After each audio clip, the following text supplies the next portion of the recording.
ladies and gentlemen, thanks for having us. Thanks to Solar Baba and ICCI to organize this event.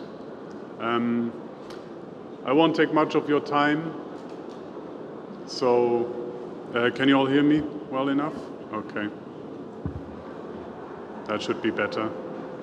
Some quick words about us.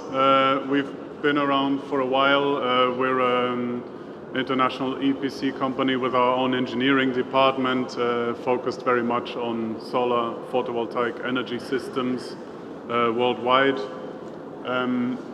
We are mainly focused on giving the best performance possible from a given location. So we try to implement systems according to best standards, industrial standards and design. And we try and implement the systems for a given location and a given consumption. So we're very focused on photovoltaics only. As it was mentioned before, there's a lot of devil in the details when designing a photovoltaic system. It's a bit of a multitasking thing that has to happen.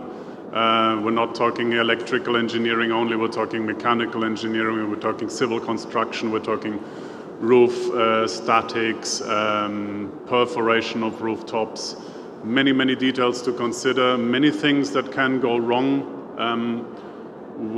While it looks very easy at a first glance, it can go terribly wrong. We've seen that quite a lot in the past as well. So that's where we're trying to make a difference.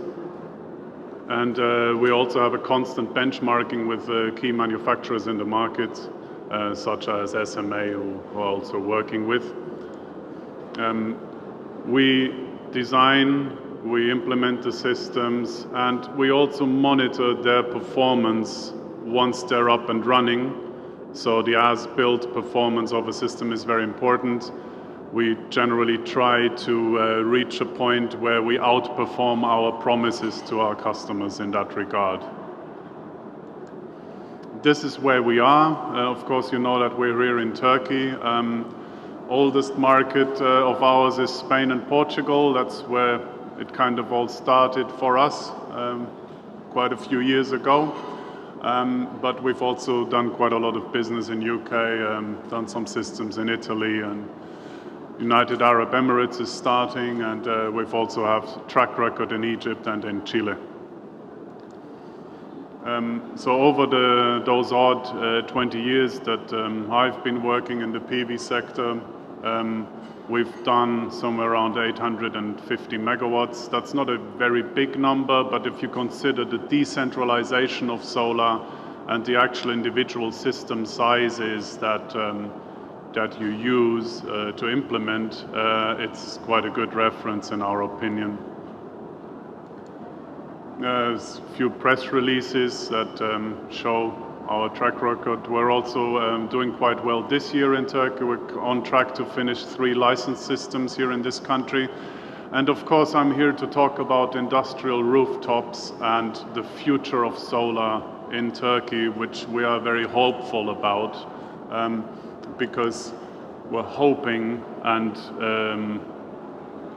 aiming for industrial self-consumption. A few words about industrial rooftops. For us, what do we define as industrial rooftop is any location where an enterprise is happening and where a constant electricity consumption is prevalent. So it's not so much a seasonal thing, it should be a constant year-round consumption pattern, and it should happen during the daytime. And then it can be anything. It can be cooling warehouses, it can be production facilities, of which there are many in Turkey, and many very good and competitive manufacturers in this country that are also focused on export. They have to keep a competitive advantage. They gotta be as cheap on their production cost as possible. And of course, energy prices are a major fraction in this overall makeup. So the ideal situation is that you actually offset a lot, as much as possible, of that consumption on a specific location by going solar. Solar electricity is now becoming, or in certain locations has become, the cheapest source of electricity.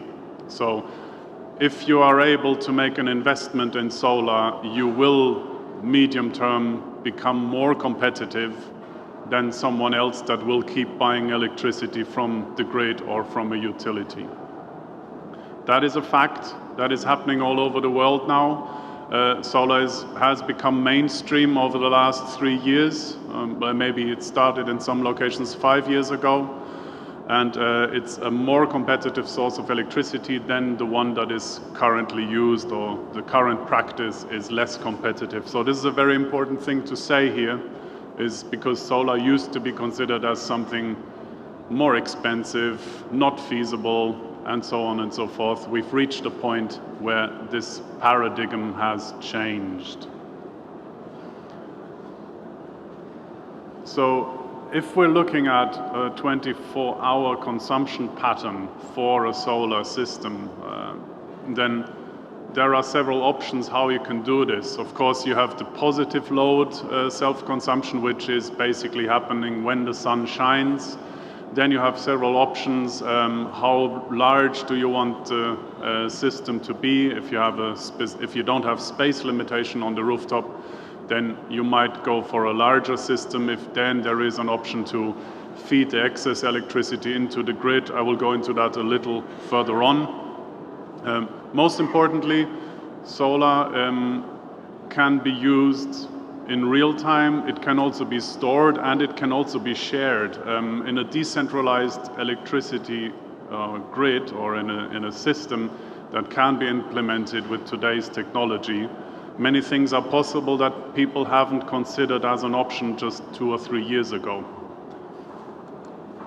So if we're looking at the consumption pattern, I wish I had here we are. There's a laser pointer, but it's not really working that well.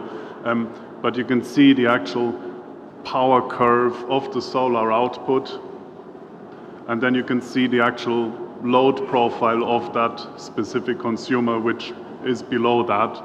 So if you can export that excess power, and if you can share that with other people across the grid, that's an additional advantage. But if you're not allowed to do that, we can also dimension and build the system according to the actual load profile. So there is no reason not to go solar if you're not allowed to do net metering even, because the economics of it will still make sense. Of course, the lower the kilowatt hour price that people pay as an industry compared to the cost of the investment, the longer the amortization will be. But in the end of the day, prices for solar systems have come down fast. Electricity prices have been going up. So, of course, there's a point of critical mass here where it makes sense to go solar. And in our opinion, Turkey has crossed that line already. But that depends on the investment philosophy of individual potential customers for this technology, and not on my opinion. If we're looking at net metering, that means that in a specific scheme of things, you would be able to sell that electricity or balance your electricity bill with your overall production. There are several ways of doing that legally, of course. And then, of course, there's also the option to feed some of your excess production into a battery system, which still is a bit of a future music here with the current electricity prices, but it's becoming common practice in markets where electricity prices are higher. So whatever happens next is, 2 things are for certain in our opinion, is solar electricity prices will come down further. System costs will come down further, and there will be this point where if you don't go solar as an industry, your competitor has gone solar, he will have a lower unit price per production, energy unit price per production, so you will have to go solar. Of course, then there's still the old school grid feed-in, like the non-licensed and the licensed systems here in Turkey, but in our opinion, that's already an outdated model. more and more markets and countries are moving away from that because the cost of electricity from solar systems has dropped so much that it doesn't make sense to pay more for it. Okay. Quick example of standard rooftop systems that we've implemented over the past. As you can see, the current practice is actually just placing the modules roof parallel. You gotta be careful with perforation, but you don't have this excessive wind load issue anymore. We've done several of these systems. They're all working fine over the last few years. This one on the bottom left is the one I want to go into quickly to show you how it actually works on a self-consumption logic, which is a system in southern Portugal. It's a theme park with an aquarium and a dolphinarium, and they've got huge consumptions. So we've been taking several of their rooftop solar over the last few years. This is one of them. And it was connected about a year ago, has 115 kilowatt capacity, and the annual production as simulated down there. And if you look at the numbers here, this is Portugal, this is not Turkey, but you look at these numbers and I can tell you that 1 year from now the numbers will look like this in Turkey too. You can see the amortization period is very good. It's even less than 5 years in this case. There's a very high radiation in that area as well.